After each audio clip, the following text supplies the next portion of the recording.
Hello guys, अस्सलाम वालेकुम, नमस्ते, सत श्री अकाल जी। कैसे हाल चाल है? उम्मीद करता सब कुछ हो गए, बढ़िया हो गए और अपनी लाइफ को एंजॉय कर रहे हैं। यार एंजॉय क्या करना है, मैं तो हैरान होता हूँ कि दुनिया में हो क्या रहा है। लास्ट वीक तुर्की में 1 मिनट का जल्जला आता है, इतना हाई लेवल का वो जल्जला रहा है कि यार तबाही कर दिया उसने। देख नहीं सकते कि हुआ क्या है कि 1,000 अपार्टमेंट्स की बिल्डिंग है और ऐसे ढेर हो गई है और लोग अंदर है, ऐसा हुआ है। और अब क्या देखने जा रहे हैं, जो आज का टॉपिक स्पेशली इंडिया पे है, असम फ्लड। ठीक है ना, बताया जा रहा है कि 66 लोग जो हैं वो इसमें फंस के मर चुके हैं और अभी 6.5 लाख जो है ना 66। अभी सिंपली बात ये है कि हम बोल देते हैं ना 66 पीपल डाई, वो अपनी जान की बात 66 पीपल डाई नहीं होते हैं यार। वो अगर आप उसको मल्टीप्लाई करते हो ना फैमिलीज के, तो यार वो हजारों में चले जाते हैं। ठीक है ना, तो ये तो वो है जो डाई हो गए और जिनका लॉसेस हो गया बहुत ज्यादा, वो अदर है यार। अच्छा, और पाकिस्तान में भी फ्लड आया हुआ है। कह रहे हैं काफी ज्यादा फ्लड आया हुआ है। चले, क्या आप जानते हैं कि असम में 68 लोग अब तक मर चुके हैं? ये लाइन आपने कहीं देखी नहीं, और अगर गलती से देखी होगी तो शायद स्क्रॉल कर दिया। लेकिन आज इस लाइन पर मैं आपको रोकना चाहता हूं, क्योंकि ये लाइन झूठ नहीं है, पर अफसोस की सच भी नहीं है। 68 वहां तक की गिनती है जहां कोई पहुंच सका है, क्योंकि मुख्यमंत्री खुद कह रहे हैं करीब 80,000 लोगों तक सरकार पहुंची ही नहीं, और जहां कोई पहुंचता नहीं वहां की गिनती भी नहीं आती। अब जो बच गए वो कहते हैं कि सिर्फ 15 मिनट था। 15 मिनट में यह तय करना था कि क्या उठाना है, किसे उठाना है और किधर भाग जाना है। कई जगहों पर पानी 10 मीटर से ऊपर चला गया, यानी कई मंजिला।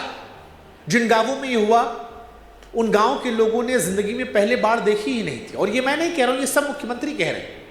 और ये जगह बहुत दूर नहीं है, बस शायद दिल्ली से दूरी नॉर्थ ईस्ट की कई बार बहुत ज्यादा हो जाती है। हम भूल जाते हैं कि शिवसागर भी हमारा है, जोरहाट भी हमारा है, चराइदेव भी हमारा है, और आज ये पानी में डूब रही है, देश के बाकी हिस्सों से कट रहे हैं। और जब कोई इलाका कटता है तो अफसोस कि उसकी खबरें भी कट जाती हैं। और इसीलिए आज मैं आपसे सवाल पूछ रहा हूं कि पिछले 15, 20, 25 दिनों में आपने कितनी बार असम का नाम सुना? कितनी बार इस पर प्राइम टाइम में डिबेट हुई? कितनी बार बहस हुई? जबकि 68 लोग मर चुके हैं सरकारी आंकड़े के मुताबिक।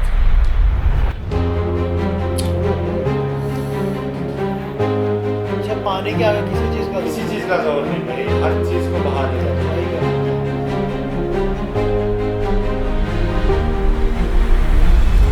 ये सवाल मैं खुद से ही पूछ रहा हूं, क्योंकि असम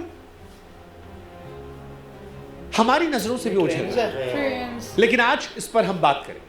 आज बात करेंगे, सरकार से सवाल जवाब करेंगे, क्योंकि सरकार ने कहा कि नागालैंड में बादल फट गया। अब बादल फटना इतना जादुई शब्द है कि जैसे ये शब्द आता है, सारी जिम्मेदारियां जो हैं वो प्रकृति पर चली आती है। आसमान पर केस बंद। लेकिन जब मौसम विभाग ने कहा कि बादल फटा ही नहीं, और यह भी कहा कि इतनी बारिश यहां नई बात नहीं, और अकेली बारिश से यह तबाही समझाई भी नहीं जा सकती, तो फिर सवाल यह उठता है कि जब सरकार का अपना ही विभाग कह रहा है, तो क्या इतनी ज्यादा तबाही असम में होनी चाहिए थी? और अगर यह तबाही हुई तो फिर असम की खबर गायब क्यों रही? अगर आसमान ने यह नहीं किया तो फिर किसने असम के इतने लोगों को छीन लिया? यह बड़ा महत्वपूर्ण सवाल है और आज इस सवाल पर हम बात करेंगे। नमस्कार, मैं हूं शुभांकर मिश्रा। आज से कई साल पहले असम बाढ़ कवर करने के लिए मैं असम गया था, कोविड के दौर में।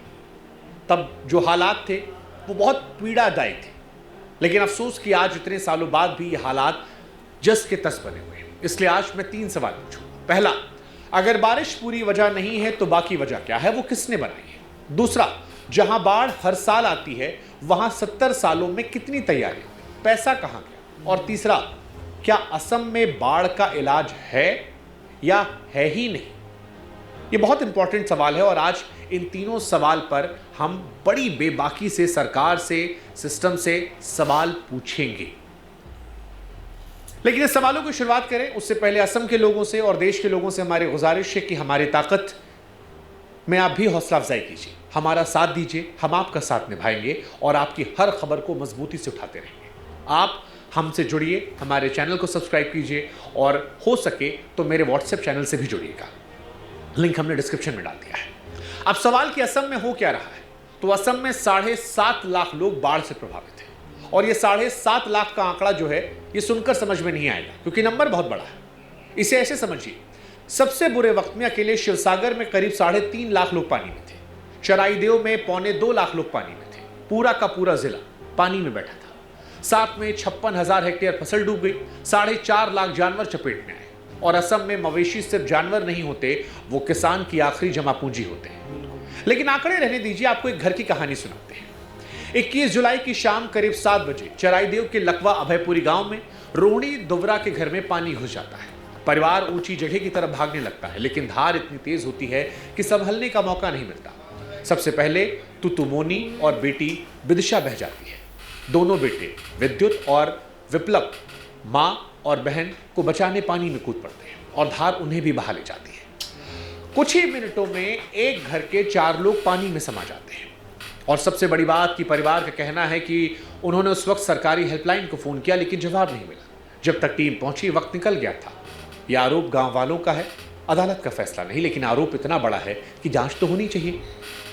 अब हमारे आपके लिए सुनते वक्त खबर ये 68 में 4 नंबर हो सकते हैं, लेकिन उनके लिए ये मां थी, बेटी थी, दोनों बेटे थे, और जो बच गए उनकी भी कहानी सुन लीजिए। सरकारी रिपोर्ट ये कहती है कि राहत शिविरों में असम में फिलहाल 2157 बच्चे तिरपाल के नीचे हैं। 187 ऐसी महिलाएं हैं जो गर्भवती हैं या जिन्होंने अभी अभी अपना बच्चा जना है। मैं ये नहीं कह रहा कि शिविर में नहीं होना चाहिए था, डूबे घर से तो शिविर बेहतर है। मेरा सवाल दूसरा है, उन शिविरों में कितनी आशा एएनएम तैनात हैं? यह आंकड़ा कहीं नहीं है, और जो गिना नहीं गया उसकी जिम्मेदारी नहीं बनती है। अब समझना यह है, क्या असम सरकार ने बाढ़ को लेकर पहले झूठ बोला? क्योंकि असम सरकार की तरफ से पहले कहा गया कि नागालैंड ने बादल फटा, लेकिन बादल फटना कोई मन की बात थोड़ी, उसका नाप होता है। बादल फटना उसे कहते हैं जब 1 घंटे में 100 मिलीमीटर से ज्यादा पानी गिर जाए, 1 घंटे। और वहां क्या हुआ? नागालैंड के मोन जिले में 19 जुलाई को 137 मिलीलीटर पानी गिरा, वो भी 8 से 9 घंटे। यानी जो बताया गया वो हुआ ही नहीं था। और कुछ दिन बाद मुख्यमंत्री ने खुद भी माना कि हां, बादल नहीं फटा, बारिश बादल फटने जैसी थी। अब ईमानदारी की बात कि सच है, बारिश वहां बहुत ज्यादा हुई है। मुख्यमंत्री की माने तो नागालैंड के 3 जिलों और असम के चराईदेव में आम दिनों से 4-5 गुना ज्यादा पानी गिरा। ये मामूली बात नहीं है और मैं इसे छिपाऊंगा भी नहीं, लेकिन वो लाइन समझिए जिस पर ये पूरा वीडियो टिका है, और ये मेरी नहीं, मौसम विभाग के वैज्ञानिक ने कहा कि इतनी बारिश नॉर्थ ईस्ट के लिए कोई अनोखी बात नहीं है, वहां ऐसा पहले भी हुआ है। इसलिए अकेली बारिश से इन बाढ़ों को समझाया नहीं जा सकता, खासकर वहां जहां पहली बार पानी भरा है। आप दोबारा सुनिए, ये विपक्ष नहीं कह रहा, ये सरकार का अपना मौसम विभाग कह रहा है कि अकेले बारिश को आप जिम्मेदार नहीं ठहरा सकते। और यहां पर मैं एक बात और साफ कर दूं कि ऐसा नहीं कि सरकार ने कुछ भी काम नहीं किया। सरकार ने सेना उतारी है, एनडीआरएफ उतारा है, हजारों लोग नाव से निकाले गए हैं, राहत हुई है, तैयारी हुई है। लेकिन ये 2 अलग चीजें। राहत यानी आग लगने के बाद पानी डालना, तैयारी यानी आग लगने से पहले बाल्टी भरकर रखना। और मैं ये नहीं कह रहा कि बाल्टी खाली थी, बाल्टी भरी हुई थी। वो पिछले साल की बाढ़ के नाप से भरी हुई थी, इस साल की नाप से तैयारी नहीं थी। मेरा सवाल, अब एक सवाल आम लोगों के मन में आना चाहिए कि असम में आखिर हर साल बाढ़ क्यों आती है? क्योंकि 2019 में जब मैं असम गया तब भी वहां बाढ़ थी, तब भी मैं स्टोरी कर रहा था असम डूब रहा है, आज भी असम डूब रहा है। और इसे समझने के लिए आपको असम को समझना पड़ेगा। असम की घाटी एक थाली जैसी है, 3 तरफ पहाड़ है, बीच में मैदान है। पहाड़ पर जो बरसेगा बहकर इस थाली में आएगा। यानी बाढ़ आना वहां कोई राज नहीं है। और अगर पक्का है तो फिर सवाल यह है कि हर साल इतनी जिंदगियां क्यों चली जाती हैं, अगर सबको पता है कि असम में बाढ़ हर साल आएगी? इसका जवाब सरकारें कागज दे चुके हैं। असम में तटबंध यानी मिट्टी की दीवारें 1954 में कुछ दिन के लिए अपनाई गई थी, क्योंकि वो जल्दी बनती थी, सस्ती थी। ये बात जल संसाधन विभाग के अपने पन्नों पर लिखी। मिट्टी की दीवारें। लेकिन 70 साल बाद भी वही काम चलाऊ उपाय असम के मुख्य उपाय हैं। यानी पट्टी को हमने इलाज मान लिया, और हालात कितने भी खराब रहे, ये मैं नहीं कह रहा, असम के जल संसाधन मंत्री कह रहे हैं, सुशांत जी, वो खुद विधानसभा में कह रहे हैं कि असम के करीब 4800 किलोमीटर तटबंधों में से 3000 किलोमीटर की पानी रोकने की ताकत खत्म हो गई। यानी बाढ़ आने से पहले ही सरकार ने अपने कागज पर हर 3 में से करीब 2 किलोमीटर दीवार कमजोर थी, ये माना है। और इस बड़ी बाढ़ में अप्रैल से जुलाई के बीच 18 जगह तटबंध टूटे थे। जो टूटनी ही थी वो टूट गई। अब सरकार का जवाब क्या है? मंत्री पीयूष हजारिका ने विधानसभा में कहा कि ज्यादातर तटबंध टिके रहे, पानी तो दीवार के 4-5 मीटर ऊपर से आए। तो सवाल यह बनता है कि अगर पानी दीवार के ऊपर से आना था तो 70 साल से हम दीवार बना किसके लिए रहे? और एक बात और जो ज्यादातर लोग नहीं जानते, ये दीवार पानी को गांव से आने से तो नहीं रोक पाती, पर एक बार पानी अंदर आ गया तो उसे लौटने जरूर नहीं देती। पानी आता है एक दिन में और उतरता है हफ्तों में। जो इस दीवार को ढाल बनना था वो ढाल नहीं, वो बाड़ा बन जाता है। पर सिर्फ दीवार को दोष देना भी आधा सच है। दो बातें और हैं। पहली, नई सड़कें ऊंची बना दी गई और कई जगह पुल की जगह छोटी पुलिया डाल दी गई। नतीजा क्या हुआ? पानी का पुराना रास्ता बंद, यानी जिसे हम विकास की सड़क समझ रहे थे वो कहीं कहीं एक और बांध बन गई। और ये बात मुख्यमंत्री ने खुद भी माना है। दूसरा, बील यानी वो दलदली जमीन जो बाढ़ का पानी सोख लेती थी। शिवसागर के पानी देहिंग इलाके में 2001 में पानी करीब 19 वर्ग किलोमीटर में फैला था। 2021 में सिर्फ 6 में। जो जमीन पहले पानी पी जाती थी वो अब नहीं पीती और वो पानी अब गांव में जाता है। तो पूरी तस्वीर देखिए। कमजोर दीवार है, बंद रास्ता है, सूखा हुआ स्पंज, ऊपर से 4 गुना बारिश। इसलिए कहना गलत नहीं होगा कि यह आपदा अकेले आसमान ने नहीं बनाई है। अब कोई कहेगा कि आप तो पुरानी शिकायत पर नई घटना चिपका रहे हैं। भाई साहब, 3000 किलोमीटर दीवार कमजोर होने की बात सरकार ने इस बाढ़ के बाद नहीं मानी थी, पहले मानी थी। ये बाढ़ की सफाई नहीं है, ये उससे पहले का कबूलनामा है। अब सवाल है कि जब असम में हर साल बाढ़ आती है तो फिर बाढ़ के नाम पर असम में जो पैसा खर्चा किया जाता है वो जाता कहां है? क्योंकि लोगों की डेथ तो हो रही है, बाढ़ से नुकसान हर साल हो रहा है। तो जवाब सरकार का ही समझते हैं। असल पॉइंट यही है कि वीडियो बनाई है उन्होंने। जब बाढ़ की मद में पैसा लिया जाता है तो फिर वो पैसा पैसा लगाया क्यों नहीं कह रहे हैं जाता? पता भी है कि साल बाद जो है वो हाँ। समय वो मतलब बात बाढ़ आती है। मैं भी जानता हूँ, ये भी जानता है, वो एंकर भी जानता है, वो हर बंदा ही जानता है, ठीक है, कि वो पॉलिटिशियन खा रहे हैं, ठीक है ना? और हम खिला रहे हैं, क्योंकि हम सवाल करने वाले हैं नहीं ना वहाँ पे। अगर सवाल किया जाएगा ना कि यार यहाँ से पैसा आप लोन ग्रांटेड करवा रहे हो, लग क्यों नहीं रहा है, तो कोई मसला बन अच्छा, जाएगा। वो कह रहे हैं कि हाँ, यहाँ से ये बंद पहले भी 18 बार टूटा है, ठीक है, तो उनको इस चीज को कवर करना चाहिए था ना कि यार इस जगह में अगर... यार मैं ये बात करना चाहूंगा, देखो ये असम एक ऐसी जगह है जहाँ पे बारिशों का बहुत जोर होता है, जोर होता है, पहाड़ी इलाका है। पहाड़ी इलाका है, ठीक है। आज सैलाब आया है, मंत्री ने बोल दिया पहले जी क्लाउड burst, बादल फट गए। एक हम घंटे में लोग- तो बारिश हो गई। नॉर्थ एरिया गए नल्टर वैली, वहां पे हुआ था क्लाउड क्रस्ट, क्लाउड ब्रस्ट, पहाड़ के ऊपर। इतनी जोरदार ये चीज होती है कि उसने पहाड़ को जरा जरा बना दिया। आज भी वो वहीं पे है, हाँ। पहाड़ बिखरा पड़ा है उस इलाके में पूरे में। वहां पे ऐसे ही। क्लाउड क्रस्ट हुआ था कि ये इतनी क्या कहते हैं जानदार चीज होती है, पता नहीं कितना पानी एक झटके में नीचे गिर जाता है, ऐसे ही है। ठीक है ना, ऐसे गिर जाता है। तो उस वहां से बात उठाई, अपने ऊपर ब्लेम ही ना लेना है। हमने क्या है, एक बात और उन्होंने कही, चलो जी बाद में सर्विसेज आ गई, लोगों को निकाला गया, चलो ये तो है सेफ्टी बाद वाली एहतियात। फर्स्ट ऑफ ऑल वर्क क्या है यार कि ऐसा हो ही ना पाए। 70 साल से देख रहे हैं कि एक जगह पे बाढ़ आ रही है, बारिशें ज्यादा है, तो यार उसका प्रॉपरली कोई सोल्यूशन निकालना चाहिए। आज हम बात करते हैं कि इंडिया कहाँ पे है, ठीक है, अगर ऐसे कुछ इलाकों में अगर ऐसा रहेगा तो वो क्या बैड। अच्छा ये देखो कि वो कह रहे हैं जी वो उसके ऊपर से पानी चला गया है, ठीक है, तो ऊपर आप तो फिर आप दीवार दीवार खड़ी करने का फायदा क्या है? अगर 70 उसके ऊपर साल से हो पानी गए जाना हैं है। और उसी दीवार से फंड खाया जा रहा है, वो एक वे है पैसा खाने का, मंत्रियों का, वो खा रहे हैं, ठीक है ना।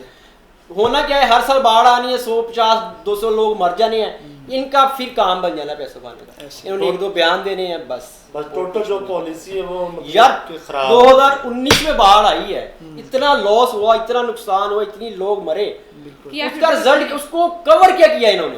किया फिर भी कुछ नहीं ना। क्या आज भी वो बाढ़ आने के बाद कश्ती अंदर लेके निकल पड़े हैं लोगों को बचाने के लिए, ठीक है।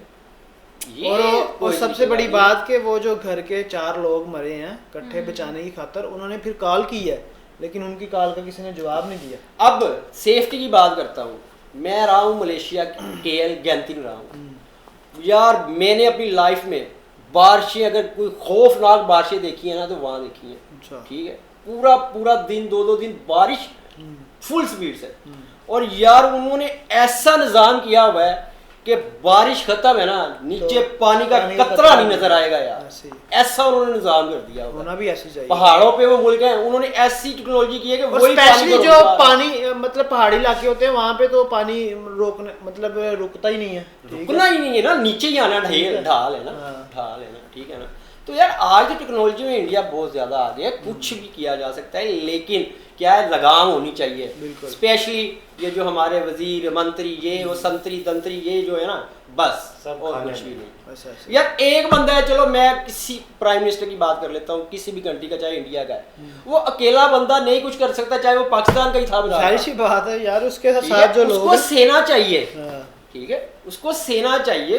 पूरे अकेला मुल्क को बंदा तो संभालने मुल्क के नहीं लिए। चला सकता नहीं ना, चला जाहिर सी सकता। बात है। तो सो कंट्री वही सक्सेस करेगी जिनके अंदर इंसानियत होगी, अपने मुल्क के लिए प्यार होगा, लगन होगी ना, वो इन चीज़ों से यार आप दूर क्यों जाते हो? जब ये पाकिस्तान में पिछली दफ़ा सैलाब आया था तो मतलब कहाँ तक सैलाब पहुँच गया था, लेकिन इधर क्या कहते हैं ये जो गुड्डू बराज है, हाँ। इधर ये खाली पड़ा था। इधर पानी छोड़ सकते थे, लेकिन सिर्फ फंड खाने की खातर उन्होंने सारे पंजाब को जो है वो पानी पानी कर दिया। हम लोग खुद को कंपेयर करना चाह रहे हैं अमेरिका से, हाँ, बड़ी बड़ी स्टेटों से, हाँ। लेकिन वहाँ पे ये रूल्स है बिल्कुल। कि हर बंदा अपने राइट्स के लिए, अपने हक के लिए आवाज उठा सकता है, ठीक है, और उनकी सुनी जाती जाती है। एक हमारे नॉर्मल मुल्क में बंदा है ना, सुनी जाती नॉर्मल है। बंदा है, प्राइम मिनिस्टर को जाके पूछ सकता है कि ऐसा क्यों किया है। हाँ। यहाँ कोई हाथों मतलब जाए यहाँ तो- पे आप प्राइम मिनिस्टर के नजदीक देख भी नहीं सकते हो यार, ऐसे ही। ठीक है ना। ये तो अपनी नवाबियों में चले जी गाइस, बाकी यही दुआ करती हैं कि यार जल्दी से जल्दी जो शाम है उसके हालात सेट हों और ये फ्लड जो है प्रॉपरली ना उसके लिए कुछ सेटअप ऐसा किया जाए बिल्कुल। कि कल को ऐसा काम ना हो सके, कंट्रोल किया जा सके हाँ, ज्यादा। मेन चीज यही है कि उसके ऊपर कंट्रोल किया तो जाए। ये तो कुदरती चीजें हैं ना, ये तो होनी है। बाकी गाइस मिलते हैं आपको अगली वीडियो में, रखें बहुत सारा ख्याल, गुड बाय। अल्लाह हाफिज़।